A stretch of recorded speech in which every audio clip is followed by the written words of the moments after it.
You made it lock in.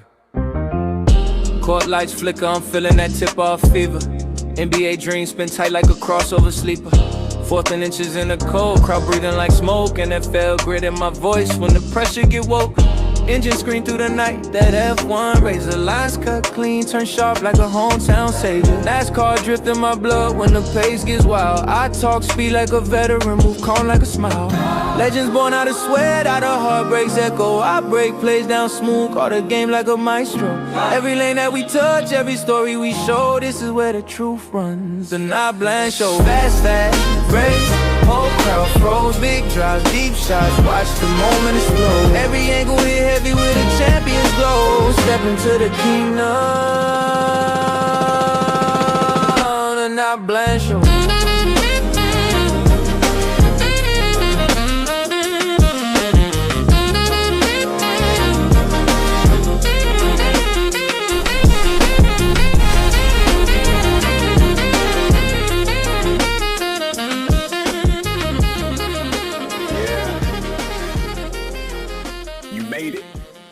Lock in.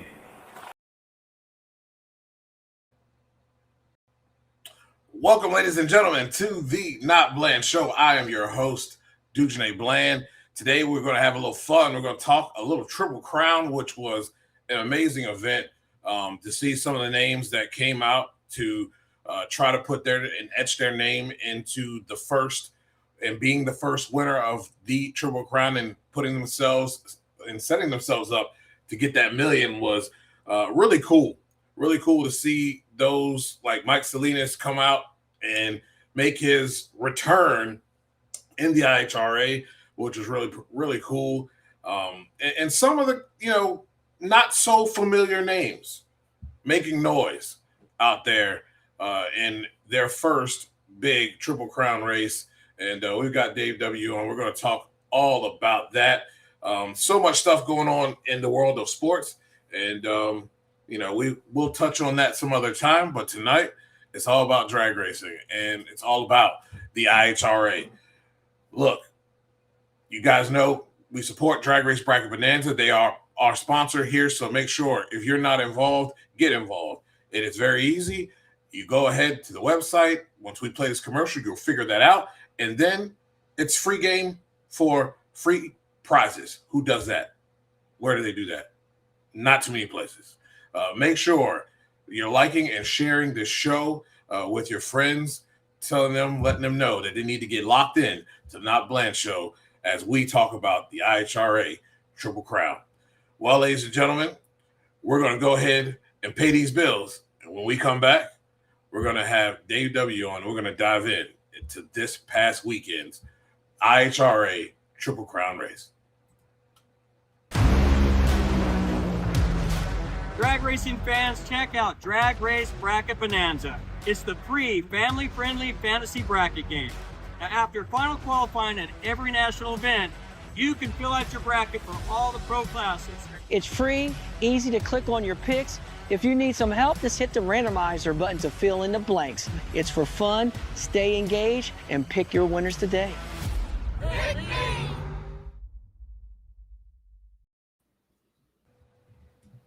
Dave, what's going on, brother? Hey, how's it going? Nice to see you. Happy to be on and break down this drag racing. It was amazing. There's a lot of thoughts and a lot of stuff, scuttlebutt, I should say, floating around on the internet about this race. And to me, this is probably the most smooth and had a great pace for this race for the IHRA as far as how they were turning things around, getting the cars out there. I thought the pace was nice. If it wasn't for the rain that really kind of threw things off, even when they came out of the break from the rain, the track, the way it was prepared, and the fact that the first two cars out on the track were able to go down was great. I mean, that does not happen all the time, especially with the downpour. I believe there was a little bit of water puddled up on the far end of that racetrack. So a lot of cool stuff. And I'm like, look, this is probably their best race from start to finish that they've had over. I think it's probably about race 9 or 10.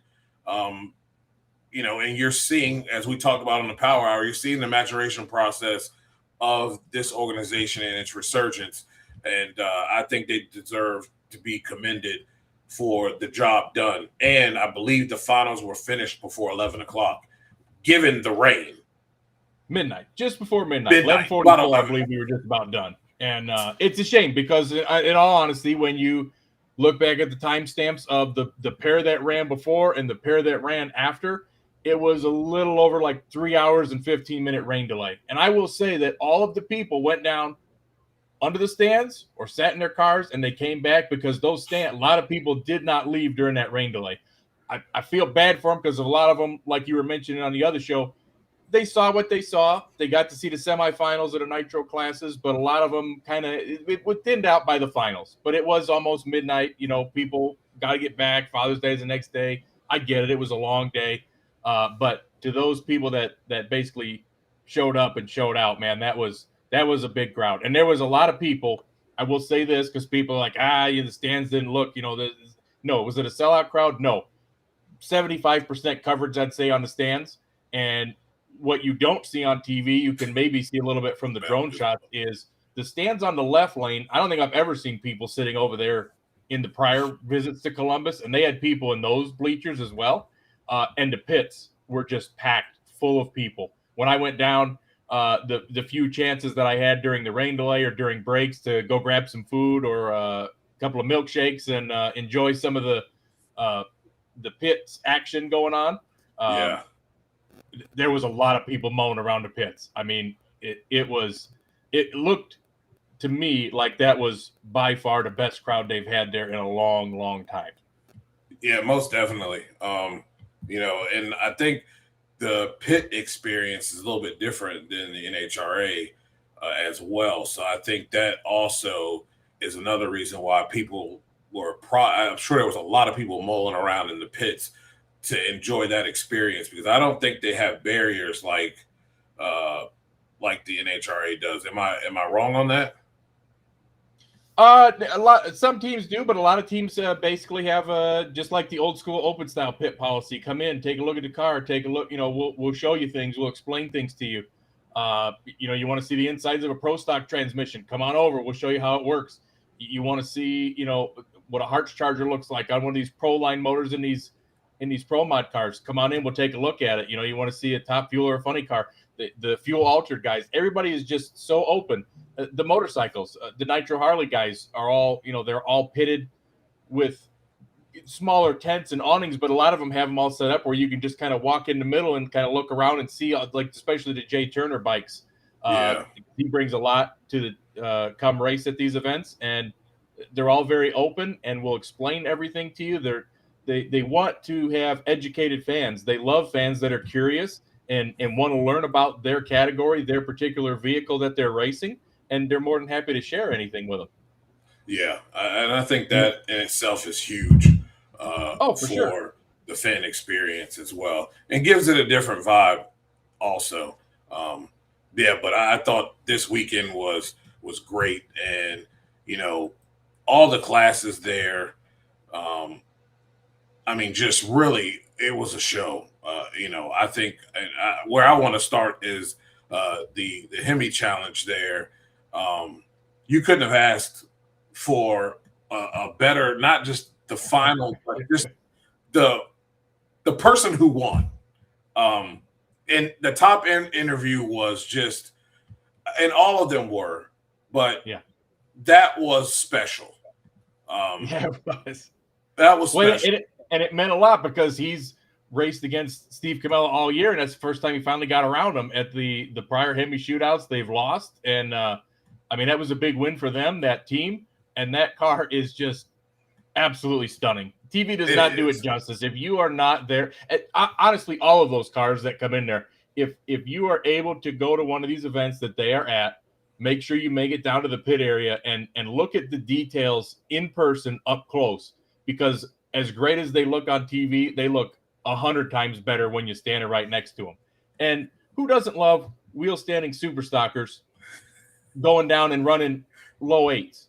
I mean, these cars are just absolutely flying at almost 160 or right at 160 in one case miles an hour and a full quarter mile. And it was a shame they didn't get to showcase that when we had the Spring Nationals here last month, just because of the rain and the weather and everything. And they made all classes run 8th mile. Here we got to see quarter mile Hemi shootout cars and quarter mile alcohol cars. And boy, was that awesome. Man, it really was. If Phil shows up to your race, he's likely going to win. He's got a pretty good shot, don't he?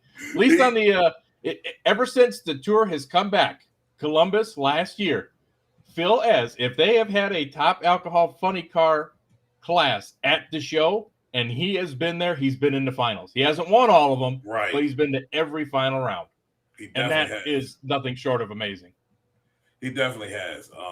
It is amazing to see what he's putting together, and I really think he has a really good shot at coming away with this $1 million. The way that this, for $1 million. Oh, that's right. That's the class that's not. Yeah, it's right. unfortunate. They're not running for $1 million, but they are still running for double purses. So Phil put $15,000 in his pocket for that win. Hey, and I mean that's a pretty good payday. Yeah, that is a pretty good payday. It was a shame, and I understand the alcohol fields were a little bit light simply because you've got other teams and drivers who are chasing points, and they were about an hour and a half up the road, at the regional event, chasing points on the other side of things. And it's a shame because if they didn't have that little bit of overlap, and again, when the Triple Crown was initially announced, the alcohol classes were not part of it, but by popular demand, they were added to it. So a lot of guys probably already had their schedule laid out before that came to be. But in September, I think that the Reading race in Maple Grove, you're going to see some pretty big alcohol class turnouts, just like you did the Nitro cars here too. Yeah, that's going to be something that I'm looking forward to seeing. And with that and Phil getting that win, unfortunately, like these races do not count towards the points. They're a specialty race. Correct. But I believe if I check the points, I believe Phil is still leading the points as well. Yes. Yeah. I mean, we're 2 weeks away from our next national event, which will be the halfway point of the season already. Hard to believe. But crazy. Yeah. This is just, I mean, the Triple Crown is for the fan and for the racer. It's just like the Winston Invitational was for NHRA back in the day. It's all about the money. It's all about the trophy and the money and the glory. And you get to have 3 of them in 1 year. And unfortunately, thanks to Mother Nature, the way that it laid out, 2 of them are going to be back to back in 4 days. And we'll talk about that a little bit later in the setup to Maple Grove, but that is going to be absolutely insane. Yeah. Lex, you're right. My nails were being bitten too, because I was like, is he gonna stay in? That made it fun though for the fans. It really was to actually have true bump spots and to have it come down to the last couple of cars was really, really awesome to watch. Not like he said, not great if you're a team owner, a driver, or a crew chief, but definitely great for fans. And people did. A lot of the comments that I've seen online was, hey, that Nitro session on Friday night, that's the best Nitro session I've seen in years between Top Fuel and Funny Car both. I mean, Top Fuel, the way that they closed out the show, pretty near every car flames up to the finish line. And the one thing that brings that I think the other side does not is pressure.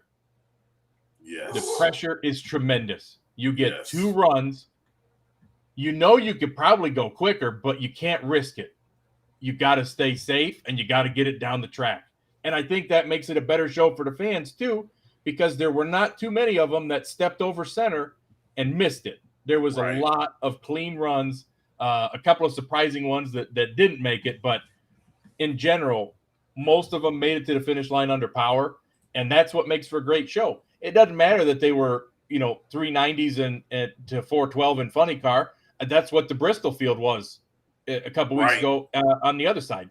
And exactly. As long as everybody's making passes, and on the top fuel side, 370s to 390s at 330, 325, 328 miles an hour, all right after each other, they're going down the track. And that's what people want to see. They don't want to see one car go up in smoke and one car go 362. Yes. One car go up in smoke, one car go 371. Like both, and the pressure of the teams that are getting bumped out. It didn't matter who you were. I mean, you got second, third, and fourth in National Series points were all DNQs here. That's how tough this field was. Yeah, it was. And it's amazing. But the pressure was on for everybody, and everybody stepped up, and they made it a show. They definitely did.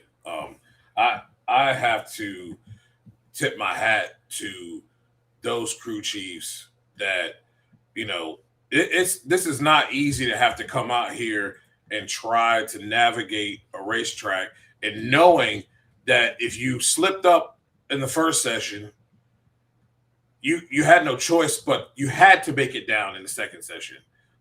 Exactly.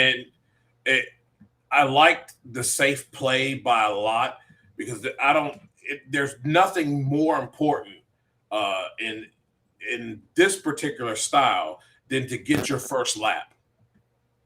If you don't get your first lap and everybody else around you goes better, it puts an immense amount of pressure on you now to go out and run that number to at least get into the bump spot, but you're not sure.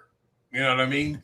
Right. So it's so great to see this, because it really irritated me when you talk about Bristol in the first round of Bristol, of just synchronized tire puff.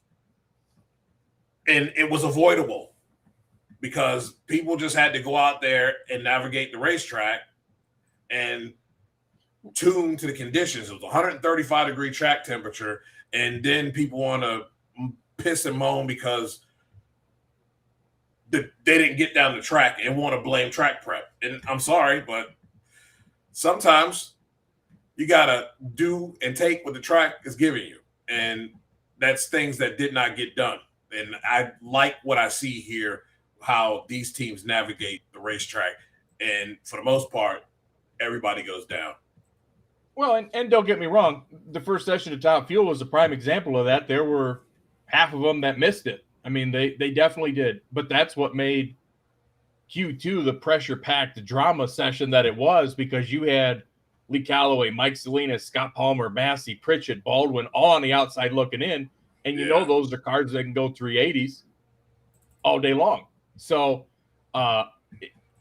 it already – and when you do that, just the fact that you have 15 cars, people are like, oh, it's NHRA cars versus IHRA cars, or however you want to – they're all these are race teams with race drivers and talented race crews, and they all want to win, and they can all come out here and put down a number. If you got nitro in a tank and you got these talented crews tuning these things and turning the knobs, there's nobody that's in this field that you could look at and go, well, he doesn't have enough experience. That this is the best of the best to make it this far. You don't just jump right in a fuel car and go out there and go race. You know what I mean? Exactly. Peanut, man, I don't know what's going on, but the car is flawless. It's just he's had 2 races where he's given up what was a phenomenal race car, likely could have gone the distance. That's got to hurt a little bit. Yeah, 100%. They definitely made up for their bad showing that they had at the Spring Nationals here. They came out of the box swinging. They won the first 2 national events, did not qualify when we got to Columbus. Came back here, set the 1,000-foot IHRA record right out of the box with a 4 flat. Bobby Bodie goes the 3s. Creasy comes back and answers them with a 396. 319, and his 320 from the earlier one was the first 320 in IHRA. And set a speed record too in the funny car division. So, and yes, for the people that were commenting on the post that I had shared, the Australian version of IHRA funny cars have been in the threes before, but this is specifically to the United States IHRA Outlaw Nitro Series cars. We have not seen those happen here. Right. That's the difference in it all. And, we had a lot of history. Mike and Jasmine going at it. That was fun. Really cool to see Mike back out there. It looks like I see it in the comments was shared as well. He looked like he didn't even miss a step. And Jasmine's car is continuing to get better, and it's going to be a hell of a threat down the road here. I think so. I had a chance to talk to Mike at length on Friday night after qualifying, and he was just beside himself, ecstatic to be able to be here. And when he found out about having to run Jasmine first round, he's like, you know what? That's why I'm in this class. That's what I want. I want to race with my kids.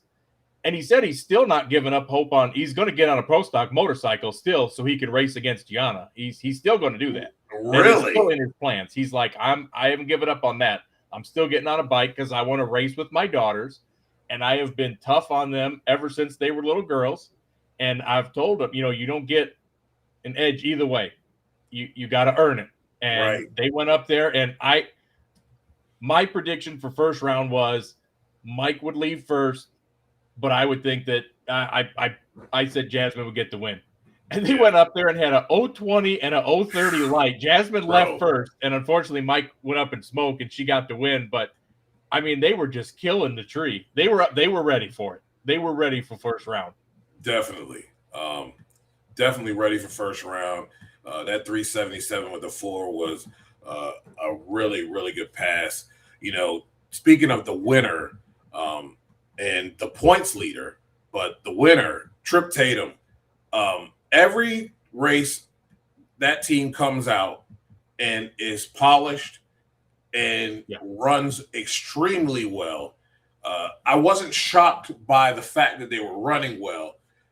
I was shocked at the fact that they were running so well that they were at times outrunning the competition. And, outside every round, he outran the competition. In the first round, he ran that 82 with a 2. Chuck Lofton with that 391.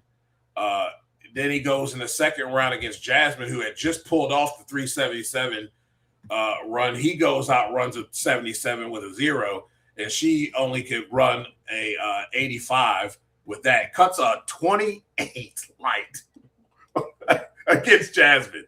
A 28 light. Okay, that's like Justin Ashley type numbers. Then he comes right back and goes a 41. Look, Gary Pritchett in that final, a 33, runs another 70 with a 6, 76.4 to be exact, to get the win. Huge deal for Trip Tatum and his team to come out here and to just basically run over the competition the way that they did. No, and they did not turn a wheel wrong all weekend. I mean, right out of the box, 380, 379 in Q2, almost matched it, just turned it up a little bit. Like you mentioned, 382, 377, and then in the finals, they turned up the wick, and low ET of the meet got the record 376 with a 4 in the finals. It's just they had the setup, and it didn't matter for them what lane they were in, what they were doing. They just were on it this weekend. They put the car in a window, and they did what they needed to do, and they got it done. Yeah. I think Gary is still the front runner of the class, and he has the opportunity in 2 weeks when we get back to points racing. He's got the ability to really open up this lead that he has. The car is extremely consistent. Probably the most consistent car out there right now outside of Jasmine. And he has the ability to open this thing up a little bit. It was nice to see Sean Reed out there. They put up a really good number against Lex. I think Lex and team have found starting to find the groove with the car. If everybody does not know, that is a brand new car. That is a Coletta car. That is the car that was the Canopy car. It was the car they switched from at Maple Grove and went on that run. No, wrong one. That's not the one. That was the one I believe that Doug wrecked. Oh, the skid plate thing. I believe so. Yeah. Lost okay.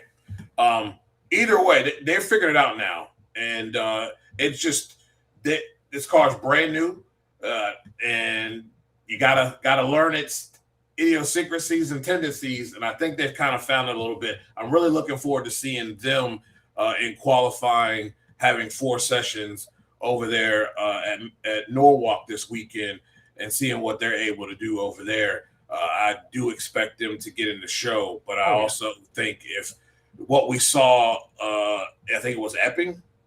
Was it Epping? Epping, when he went first round, he went to 80, 86, I believe. Yes. I think what we saw in Epping, I think we're going to see that more consistently, and definitely going to be fun to see if they can develop that rinse and repeat type deal for the team. Hey, look, if you watch the super slow-mo replay of round 1, I mean, don't forget, Lex had a 44 light and Sean Reed was 102 on the tree. Yes. Lex was ahead by 60 foot, by 100 foot.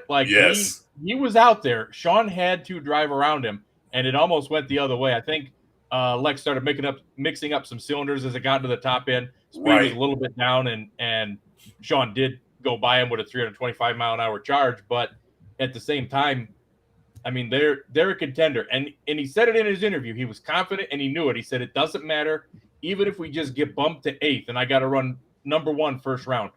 As long as we're in it, we can win it. And that kind of confidence is something that just can't be replicated. They know what they got. They know the potential, and that's dangerous. Yep, it is very dangerous. And I'm looking forward to seeing what they do the rest of the season, too, over here in the IHRA. I want to go back, and we talked about Alcohol Funny Car, but Alcohol Dragster. Yes. Rachel Curl finally not only gets the win, because I think she's got to win this season, or she had to win last season. Last season she won at Dragway 42 in West Salem. That is correct. Well, she has the biggest win, and that is being a part of that Triple Crown deal and getting that nice, cool trophy. Man, what a day she Beating your had. sister on the way doesn't hurt either. That is true. Something that's been tough for her. That's been a kryptonite. Yeah, definitely. Not this weekend. Really excited for her and that team. Car looked exceptionally well. Both cars always do, but the car looked good. She seemed to be on point all day long. Had that 32 light in first round, 34 in second round, and she was leaving nothing to chance in the final either. 38. Did you happen to see her sister's lights in qualifying? They were both red lights, but Q1 was negative 3 zeros with a 7, and Q2 was negative 0018. Bro. Now, what you got to keep in mind, though, too, is, and it was explained, that AccuTime does not have the 3/10 delay built into their system for the tree. This is a true 4/10 LED tree. NHRA is actually a 370 tree. So when Justin Ashley's cutting out them 30 lights, there actually would be a perfect light over here in a fuel car. So that's why everybody seems like they have much better lights, or it's like, wow, these guys are – this is a true 4/10 tree that these guys are reacting to as opposed to what they see on the other side. Because AccuTime does not have that option or provision built into the system to change it. I actually like that, though. It's basically called LED compensation, because you don't see the bulb, slowly turn on and off. It's it's instant. So Yep. I like that, actually. Very, very good, very cool thing to have with that. And I think it maybe AccuTime might be a little bit more accurate.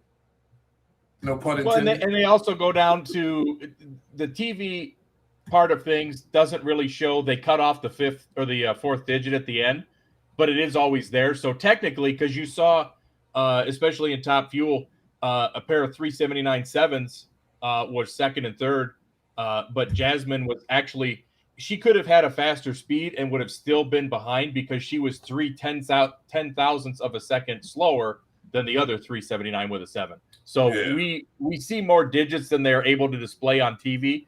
But if you look at the results on IHRA.com and the things that they post online, they do post them with all digits available to be viewed. But yeah, everything goes down to the 10,000s here with AccuTime. Yeah, that's really cool. And Lex says Gerda's got to work her real job. Stupid real job. Stupid real job. Yes. That's a shame because I did see him on the entry list. I was looking forward to going down and seeing him on Saturday when I head down there. But that's okay. Milan works. Come on back and go back to back there. That's right. They got to do it. I think that's really cool. So here we are with the wildest class. Usually it's the floppers, but it's fuel altered. It's the wildest class that we have here, and Jody Austin with the win there. A good group of cars this past weekend, and of course, Chuck Lofton doing Chuck Lofton things. Putting on a show like he knows how to do. I mean, Chuck Lofton's wheel stand, and I guess I missed one of the rounds, but when I came back, Tommy had mentioned he did it again. He was like he was wheels up and put holes out at the finish line a second time. But Chuck, shout out to Chuck. Not only did he have those rides into fuel altered, but he made the Top Fuel show with career best on that side of things. I mean, that guy was having himself a weekend. So shout out to him and that team. And like he had mentioned, the Austins, shout out to them. How about Jody didn't make session 1? Cody goes out there and he's number 1 qualifier. Jody makes session 2. Cody doesn't. He goes out there and takes it back by 100. I go, do you guys have the identical tune-ups in both those cars or what? And, for having both of them out there, it sucks that they had the oil leak and Cody had to shut off first round because that could have been very interesting. The fact that Jody won, though, at the same time, I'm pretty sure I'd have to look up and verify 100% because I'm not sure all the fuel altered places that they race. Yeah. But I believe it's the first time a father and son have won the same series the same season. Because remember, Cody won the season opener this year, and now Jody picks up a win here. I mean, what an awesome year for those two. A little bit more for Jody because his payday was a little bit bigger. Twice as much. That's a nice payday. Transition from taking the funny car body off and transitioning that thing over to an altered all worth it. Yes, it does. And I'm pretty sure that you're probably going to see him in altered trim the rest of the year, but that is also very, very difficult because they do not have 2 full-time crews doing these cars. They've got 7 guys that are splitting 2 cars in the same category at the same event. And that's why they had to skip and kind of pick and choose. Matter of fact, when Jody went out there and made the run and half the crew's going down there to do that, Cody's just sitting under the tower. I was one of the people we were grabbing to wing stands. He needed people to push him up to the starting line and get him up there so he can get over there and get the starter on the car because he just didn't have enough help. They're just short people. And so the fact that they were able to pull off what they have this year is nothing short of amazing, and huge congratulations to that team and that family for what they're doing. Indeed. Memphis Lion says, what will the format be at Maple Grove's doubleheader, and do they have to have separate qualifying sessions, or is the one day or qualifying enter you into both of the days? All right, for those that don't know, this is how it works. We're rolling into the place on Thursday. You got Q1 and Q2. We're making the field. We're racing on Friday. We're handing out checks and trophies. Guess what? Don't party too late because Saturday morning's Q1 for the next race. Then you got to do it all over again. And then the finals will be on Sunday. So there are 4 days of back-to-back qualifying and eliminations. That's going to be fun. That's going to be fun. You want to talk about being in the pressure cooker. I talked to John DeFlorian about that after the fact. I said, you guys got to go out there and go from let's get down the car down the track and turn on wind lights wake up tomorrow morning and go, all right, we got to put this thing back into show again, because you can go from hero to zero real quick in Maple Grove. We all know drag racing will humble you quick. If somebody earns this million, they are going to have earned this million for what you are having to go through the gauntlet to do this. 100%. Yes. Now, are some of the fuel teams that were like Ron Caps, are they completely done and not coming out to that event, or some of the ones that were going to come out that I'm not because sure. it postponed? I'm not 100% on that. I think that Ron and Maddie would probably still, because of their commitments with Carlisle and Napa, like to be there. But I also understand that that's just 3 days right after you finish eliminations Monday at the U.S. Nationals, and then you go into 3 in a row to start the countdown on the other championship side of things that they are part of. So if they do it, it's going to be a Herculean effort for them. Yeah. And if they do it, they might not, let's just say they might come and, because it's a double header now, run the Saturday, Sunday show. If you're able to do that. I don't know if, when everything is all in there, if they would let more people enter, or you got to be there by Thursday because of parking arrangements and whatever else. Most likely would be the case. But I mean, it's an option for them, or run the Thursday, Friday show and not run the Saturdays. It's hard to say. It's going to be tough on them to do it one way or the other. It's a shame, but would love to see them out there competing for sure. Yeah, most definitely. Outlaw Pro Mod lived up to the hype.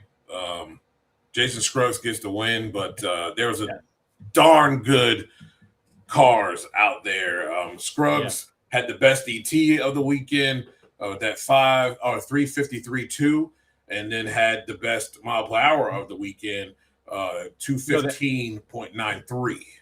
If you're reading that off of the ladder sheet, that is not correct. The ladder sheet is the ladder only gives you those off of the last round only. So that was final round. Those are low ET, top speed, and best reaction time of just the final round. Low ET of the weekend came in round number 3. Jason Scruggs went 350 with a 1, which tied the national ET record for the category. And he also had top mile an hour in round 2, I believe it was, 218.02 of the weekend. Okay, that'll work. Yeah, so don't go off those on the ladder. Gotcha. Those are not weekend totals. Those are just last round totals only. So gotcha. A little bit confusing, a little bit deceiving. It's hard the way that they print that out. So those are not correct. But yes, awesome performance. I mean, they were on point all weekend. Mike DiDomenico was out there. They were struggling. They couldn't get the thing in reverse. The rain saved him something fierce. Goes out there, thinks he's got it fixed, goes out the next round, does the same thing. And how about Todd Falone just shutting the car off, going, we're going to race for this thing. I'm not winning it that way. Yeah. Come on back, put your back, do what you got to do. I mean, the sportsmanship in this category, well, all of them, I should say, in this series is second to none. We'll shut off. We'll wait. No big deal. We want to race unless they're absolutely making them go up there and run it because of time constraints. That they're out there and they're doing what they got to do to put on a show and have a competitive side-by-side race when at all possible. Yeah, I like that. I like that as well. It's a nice, refreshing touch for sure. It is. These pro stock cars to me are where pro stock needs to be. I enjoy Mountain Motor pro stock better than 500 cubic inch pro stock, but when we're talking of just pro stock car, this is to me what pro stock cars should be. And what a win by Taylor. It's a great group of cars out there, but a really nice win for him and the team. It really was. And the only thing that I could say negative about it is we just wish there was more. Right. That's all. We just wish there was more to show up. And in honesty, with that being one of the big 5 that's got a chance at $1 million, I think everybody's surprised that more didn't come. Right. Don't know there's why. Plenty of cars out there. I mean, there's plenty of them out there. There's plenty of them that you're going to see race this weekend that could have been there. Yeah. And, if you're good at it, come out there and get it because the money's there. I mean, even if you take out the shot at the million, it still paid $20,000 to win the race. Exactly. I mean, what was it? It was 30 and I think it was in the fuel classes, 30,000 if you went out round one. Loser in the nitro categories. Yes, that's correct. Yeah. I mean, come on, man. That's good money. Right. That's good money. I definitely would be out there. Yeah, but good stuff.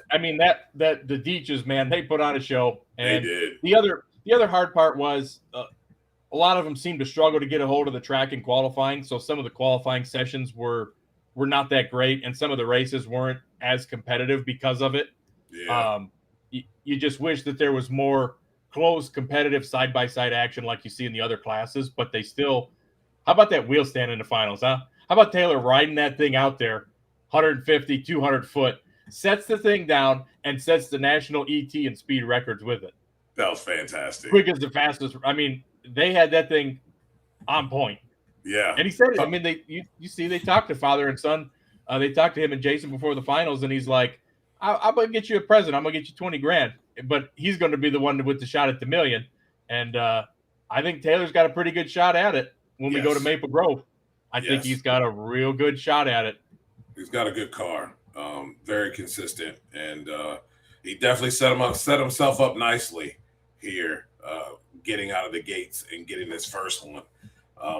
Nitro Harley was really fun with all the bikes that were there, and we had an extremely good final there with Ryan Peary and Bob Malloy. Bob Malloy. That was fun, man. I think that's many bikes existed. I know that to show up. You know what I mean? I know that because I've been to Band Cup before. And okay. They're there. It was nice to see them show up though. A lot of these guys, are very seasoned. How about GT Tonglet though? GT he's out here doing it, isn't it? It's like it's like his days on the Vance and Hines Screaming Eagle, isn't it? He just gets on there and he just does what he needs to do. And he's on this Nitro Harley doing the same thing. It's insane. Going rounds. I mean, he did well at the national event, was runner up here at the national event last month, comes back to the Triple Crown, and unfortunately runs up against Ryan Peary, who has just been steamrolling these bikes lately. And it was a good race. It just, if he could have won that race if his reaction time went the other way. And it's just a shame. It is what it is. It's what happens. But, if the 600's whole shot went the other way, GT Tonglet's in that final round. Yep. Yeah, but it was unfortunate. How about that final round? The quickest and fastest side-by-side Nitro Harley run that we've had. Pair of 409s, 186 to 187. I mean, they are just shy of the records, which Bob Malloy reset in qualifying. And also a special shout-out to Bob Malloy, who was in the final round of Nitro Harley and Top Fuel Motorcycle at the same event. It's one thing to ride both. It's one thing to run different events with both. And it's one thing to be successful in both. But to do it at the same event is just next level. And they don't ride anything like each other, like you said. One of them's like a Buck and Brule, and then the other one is just like a Cadillac going down. And it was ironic that he said the Top Fuel Motorcycle was like the Cadillac. Yeah, it was. It really was. Unfortunate for Larry. I think Larry wins that race if that doesn't happen in the second round. That was some scary stuff for Larry. Glad he's okay. He came up later on. He was up in the booth with us. He had his arm bandaged up because he got some stitches in his elbow. But in great spirits. I mean, you'd never know. He was just like, man, I wish that the bike was ready to go because I'd got back on it if they let me. And that's just his attitude that he's got. That's just who he is, man. That's just who he is. That was wild. Never seen that before. But hope to never see it again. Yeah, man. Don't want to see that again. That's crazy, bro. That's very scary. Good job by Malloy. He's having his own issues over there and manages to, keep the bike under control and not run over Larry. Pretty impressive. And the sad part for Bob making it to the finals in that category was he just took the tree when he had to single against Larry in the semis, and then came up to the finals, and it shut off. When Larry was up in the booth, he said he's got an old combination on that. He's got a used cylinder head. It's not the best parts. The bike's a little bit hurt. They were out there doing what they were doing, and he just got lucky, and he ended up making it to the finals. And it's a shame that he couldn't make the run. I don't think he had a 390 in that thing for Mitch Brown. I think Mitch had that thing pretty well sealed up. It probably was going to be, in all honesty, a Larry McBride, Mitch Brown final, and we would have been talking about side-by-side 380s at 200 on a top fuel motorcycle. So unfortunately it didn't work out that way, but it was still a great show. And to see that many top fuel motorcycles out there competing and putting on a show was pretty awesome too. That was. It just goes to show that you don't really think about it because you don't see them as much, but you've got the top fuel motorcycles, which are basically, you can run V twins or the inline fours, but they're supercharged. You've got the nitro Harleys, which are just V twins. And then you've got pro stock motorcycle. So you've got 3 different versions to step up in the bike classes, just the same as you do the cars and everything else. Yeah. It's really fun. I'm glad they are part of this thing. I've got a chance to see the nitro Harleys and the top fuel motorcycles. I actually, it's been years now, but when they were running Man Cup, you had no place to work out there in South Georgia. So Larry let me use his pit area to work in, and let me be there when they started the motorcycle up, and it was cool because I got a chance to stand on the line and be near those bikes, which is insane. But yeah, really cool dude, and him and his brother, really cool, and it was really cool experience. It was the first time I ever even been close or even seen a top fuel motorcycle. So yeah, it was pretty fun. And enjoyed it. Wild stuff, aren't they? It's wild, man. I don't even want to sit on one. Nope. Like, I'm good. I'm cool, good. I'll look at it from afar. Exactly. John DeFlorian, my man, shows up, goes the distance. This is huge for him. Has had a bit of a struggle this season, early in the season, but this could be a turning point for him points-wise as well. The car was running flawless. It was. And when we get to the national side of things, they're definitely going to need it because obviously, as you remember, they had a loss in the family, and they skipped the first event, so they already starting behind the 8 ball, and then Johnny Placino going out there and winning 2 out of the 3 doesn't help matters much on that side of things. But yeah, they came out here and absolutely just had a handle on this racetrack. They went out there, took over the number 1 qualifying spot in Q2, and then basically had low ET of 3 of the 4 rounds. Only Jeremy Huffman was quicker in the first round, but low ET of round 2, low ET of the semis, and they needed every bit of that 405 to drive around Jeremy's 002 light in the finals, which, that just goes to show. So you have John who's out there and he's just crushing it, right? And you got Jeremy on the other side who went into Q2, not even in the show because they were chasing gremlins. They had even getting to the track was an adventure. They had a bearing fail on the trailer. The hub and wheel come off the trailer on the way there. They had to get that fixed. They were chasing the setup with the car, chasing it in all through testing on the day before, chasing it on Q1. They hit the setup finally right on Q2, puts a 410, puts them in the field. And then when race day came, low ET around 1, and then the games were on. So it just goes to show anybody of the 26 that show up have got a chance in this field. And it's awesome to see them show up every race and just put on the show that they do. It really is. It is really cool to see them be able to go out there and put on the show that they do. Shout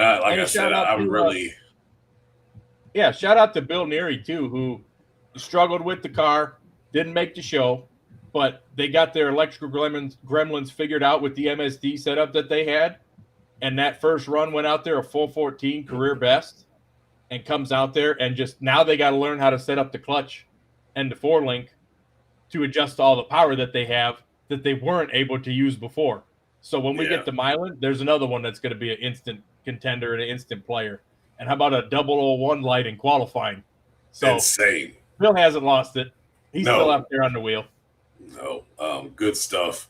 Paul Lee showing up, doesn't have his normal crew chief that he had last year. Car just though looked super consistent. I did not see him. That was not on my bingo card for him to be winning. I really thought it probably would have been either Dell or Dale, because the way Peanut was running during qualifying was insane. And I thought he had. Bobby, you didn't think he had a shot? Bobby did a good job. Yeah, I don't know. I don't know though. I don't know. He definitely was going to give people running for their money, which he did. But I did not see Paul Lee getting the win here in Funny Car. You know what was an eye opener was because I watched on my drive down. I was listening to the live stream on YouTube. Thank you to NC Pro Modder for that on the testing day, the day prior. And Paul Lee went down both lanes with a 414 and a 411. So you knew he had a setup for both. Right. Worsham went in behind him with a 410 and an early lift. So you're like, well, Worsham's got a power, but he's been down this track more recently. Paul Lee has not. Matter of fact, the last time Paul Lee was in Columbus was in an alcohol funny car in 2004. Wow. And he beat Frank Manzo first round. That was my stat before the finals for Ken was he couldn't come back for round two, but also on that day, Del Worsham won his only spring NHRA national event at Columbus in Nitro Funny Car. And here they are 22 years later, almost to the day, meeting in the finals for $150,000. Yeah. Who would have thought it?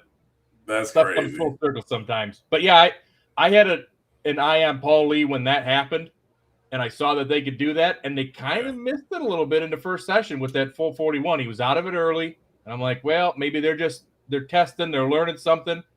Came out with an 06, put it in the field.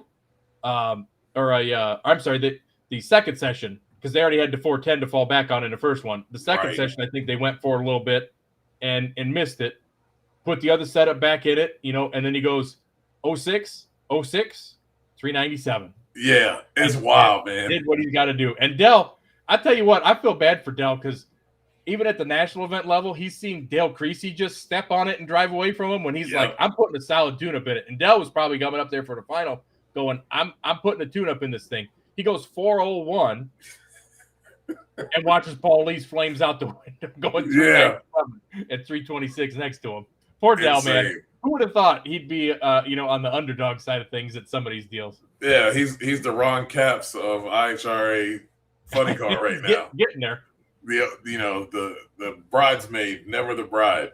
But that was huge. I think that's huge for Paul Lee and the team. Yes. John Medlin was there helping out, walking around, giving advice and tune up with the car. And they put on a show and kind of like, aside from that one run in Q2, kind of like Trip Tatum on the top fuel side, they just didn't really put a wheel wrong this weekend. And that's what it took to win this deal. Definitely. Now, what was the record? Was that 397 or does Bodie still hold the ET record? The ET record was Creasy's 396 in qualifying in Q2. Okay. He's still that got the ET record, and then his 320 from Q1 was the mile an hour record. Which now, you got to remember on the IHRA side of things, they only got 3 events in last year of the 5 before the last 2 became 8th mile because of the track lengths, and then this year, unfortunately, this year in general has been all 8th mile beyond that for all of the pro classes. So they didn't really have a whole lot to go off of. So I don't expect that those records are going to last through Maple Grove. Yeah, I don't think so either. Say, hey, they're cool now. You got them now, but they're not going to last through September. So enjoy them while you can. And huge shout out to a lot of the funny cars that we were talking at breakfast before qualifying day. And I posed the question. I said, what do you think the bump's going to be in a funny car? And TJ goes, 428. And I said, I was thinking closer to like a 430 or 440 because it seems like they've been pretty soft in the 1,000-foot races that we've had, which has been a small sampling so far. And 428 was the bump for just a second before it dropped all the way to a 412 because all them guys stepped up. John Camps driving Gilbertson's car stepped up. Huge shout out to Joe Morrison and that team. Career best on both ends. 300 and both passes over 300 miles an hour for them in qualifying, makes the show. Felt bad for Alex Barker to not be able to get down the track. Felt bad for Dave Gallegos not being able to get down the track because those guys come out and they work just as hard on these things. You know, they come from the Nitro Chaos series and they're out there trying to make the big show stuff work. They're going to get it. They're going to get it. It just wasn't their day. And, the rest of the teams that showed up, Jeff Deal was so confident at the street party on Thursday night. He goes, man, I think we got the horse to win this thing. He had a confidence level and they didn't even make the show. And that's pretty rough, you know. Yeah. But when you got that many quality cars, somebody's got to go home.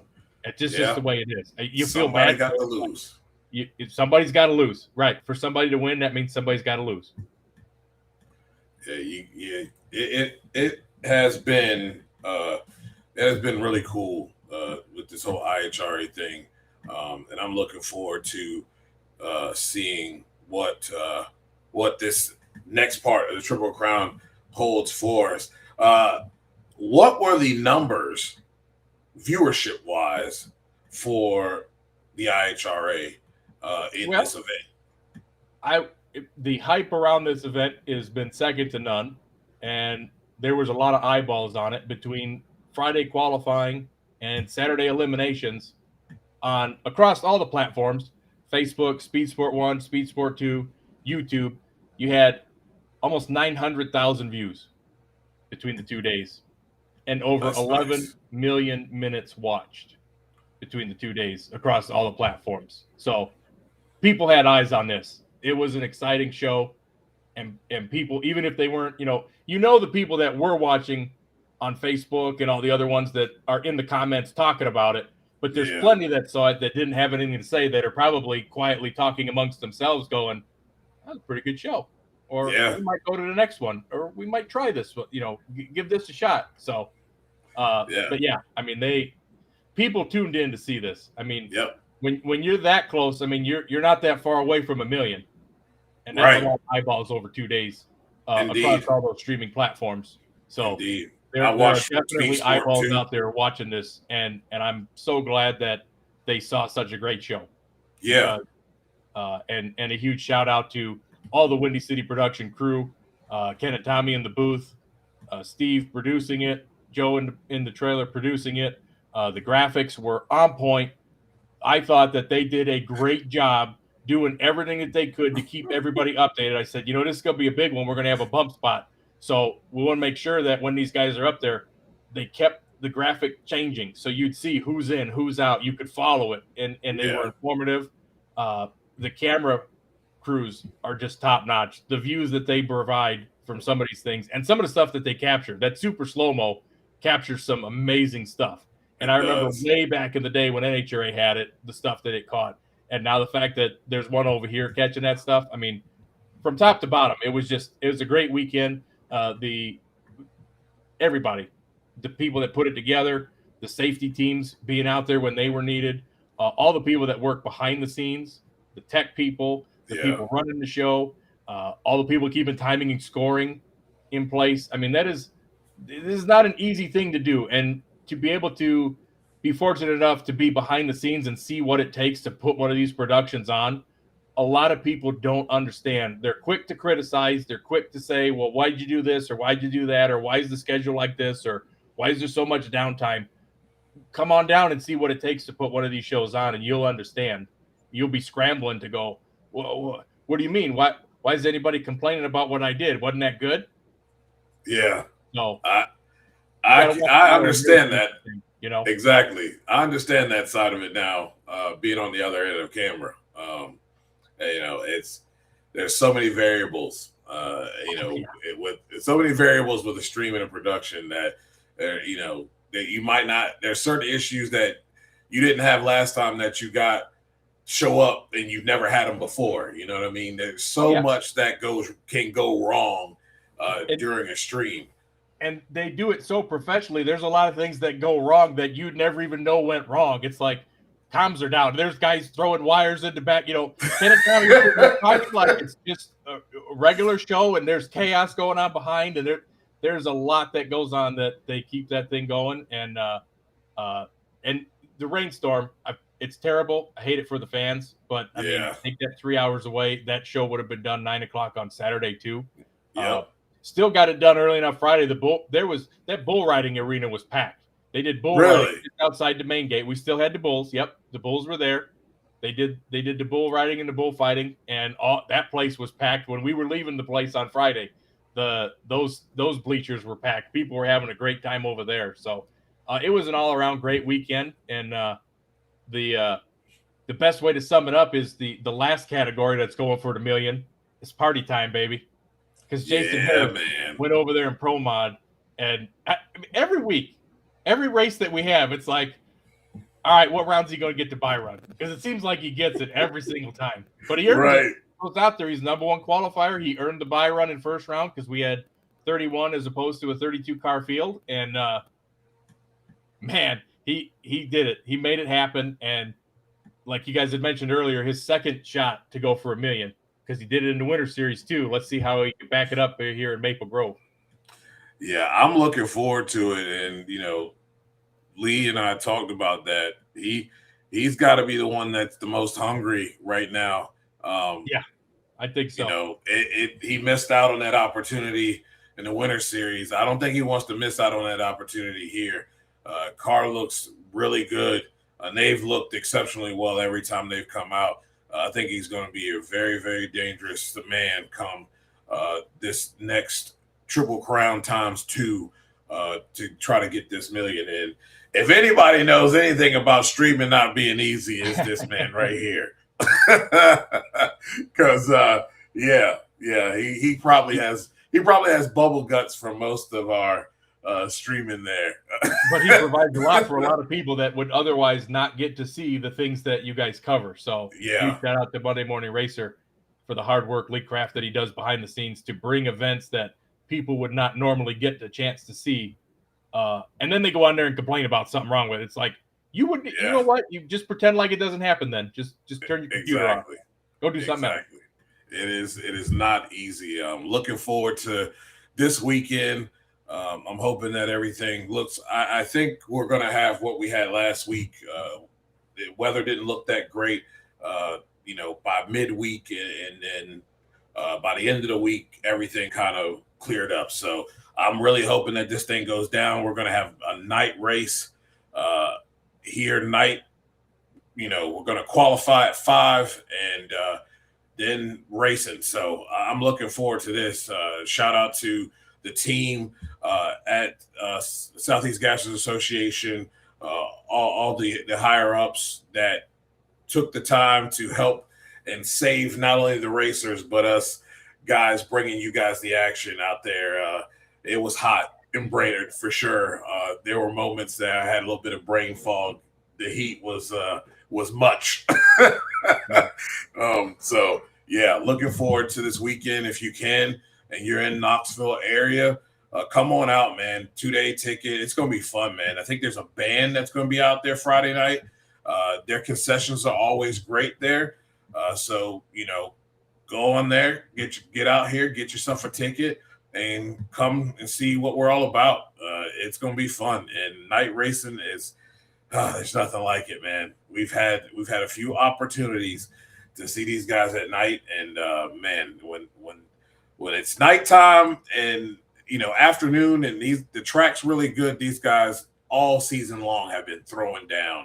A lot of people were talking about Holiday Dragway and talking about the track being crappy, and it really wasn't the track. The track was really good. It was too good, and a lot of guys came out and left their setup in from last race for that race.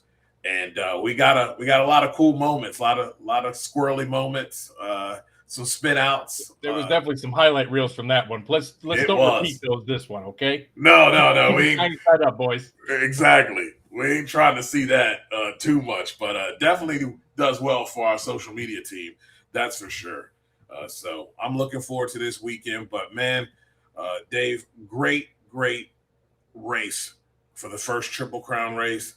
I think it only gets better from here. I'm looking forward to the next regular season race.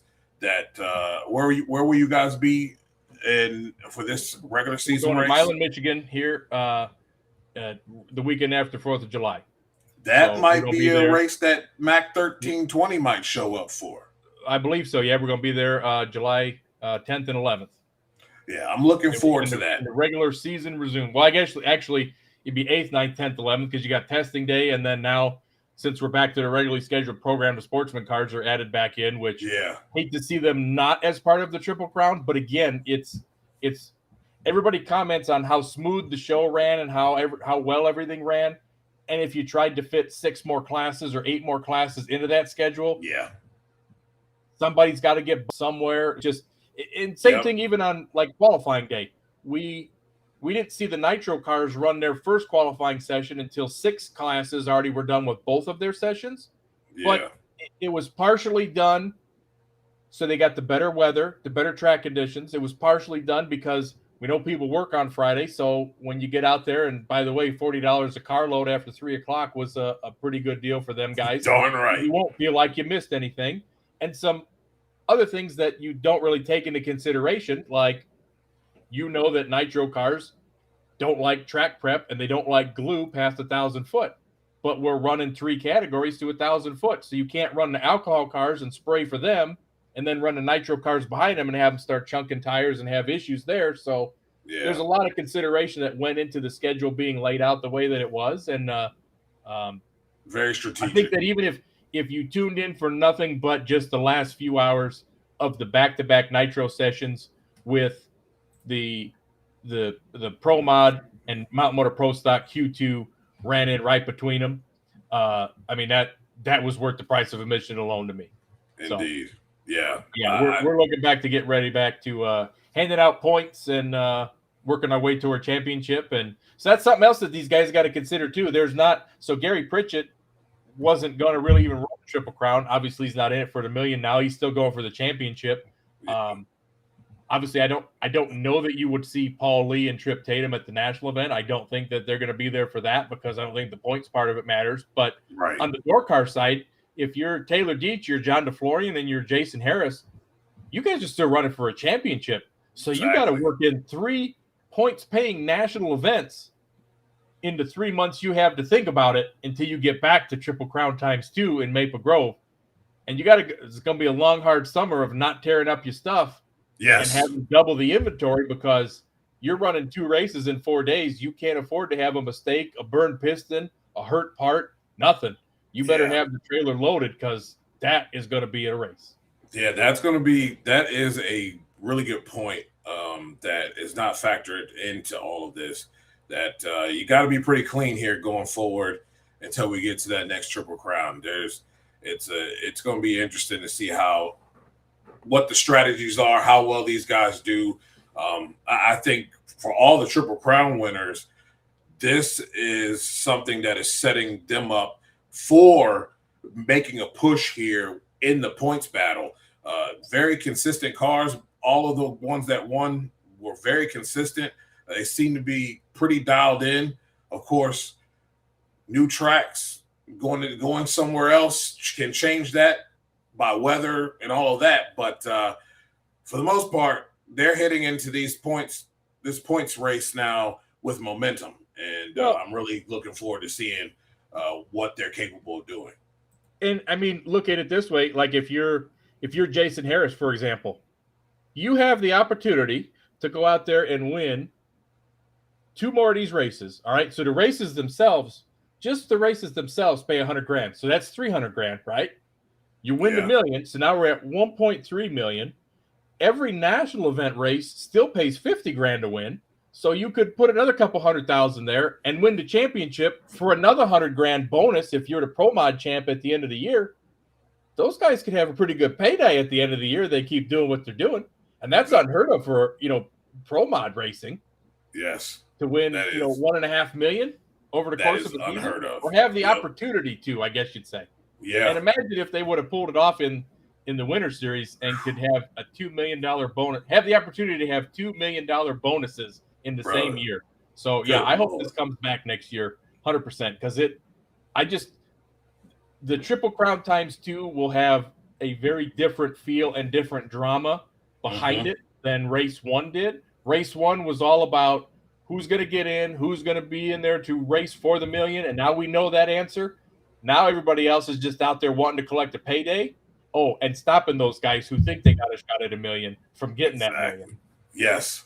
I think with this Triple Crown reminds me of Southeast Gases Association Gulfport double race.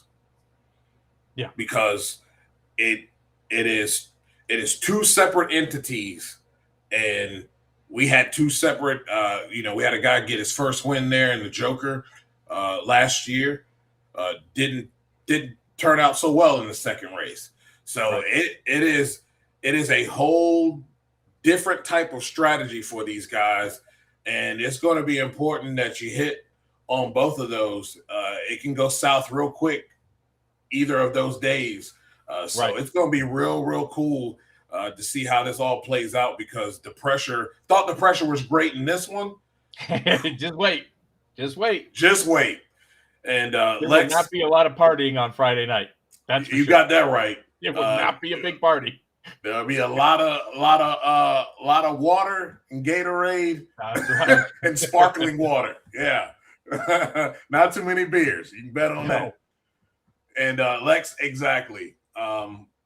Definitely don't take those people seriously, and I really don't pay any attention to them anymore. Like, it's ridiculous. It's ridiculous. Well, ladies and gentlemen, I want to thank everybody who hung on and came in, tuned in. If you're new here, really appreciate you guys coming in and checking me out. And subscribe to the show. It helps us out here as we're moving forward, and we're hoping to grab some bigger things as we move forward. But Dave, thanks for taking the time to come on the show. It was fantastic. And look, you guys continue to be good, as this show has been kind of glitchy.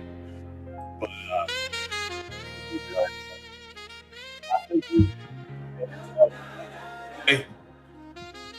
enjoy the rest of your week. Don't do anything I wouldn't do. All right? Good night, everybody. Good night, everybody. You made it lock in.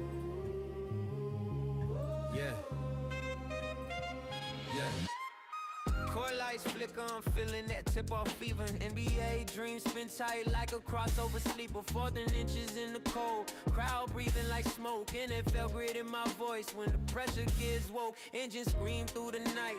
That F1 razor lines cut clean, turn sharp like a hometown savior. NASCAR drift in my blood when the pace get wild. I talk speed like a veteran, move calm like a smile. Legends born out of sweat, out of heartbreaks echo. I break plays down smooth. Call the game like a maestro. Every lane that we touch, every story we show. This is where the truth runs. The Not Bland Show. Fast lanes, fast breaks, whole crowd froze. Big drives, deep shots, watch a moment explode. Every angle hit heavy with the champions glow. Step into the kingdom, the Not Bland Show. Fast lanes, fast breaks, whole crowd froze. Big drives, deep shots, watch the moment explode. Every angle hit heavy with the champions glow. Step into the kingdom, the Not Bland Show.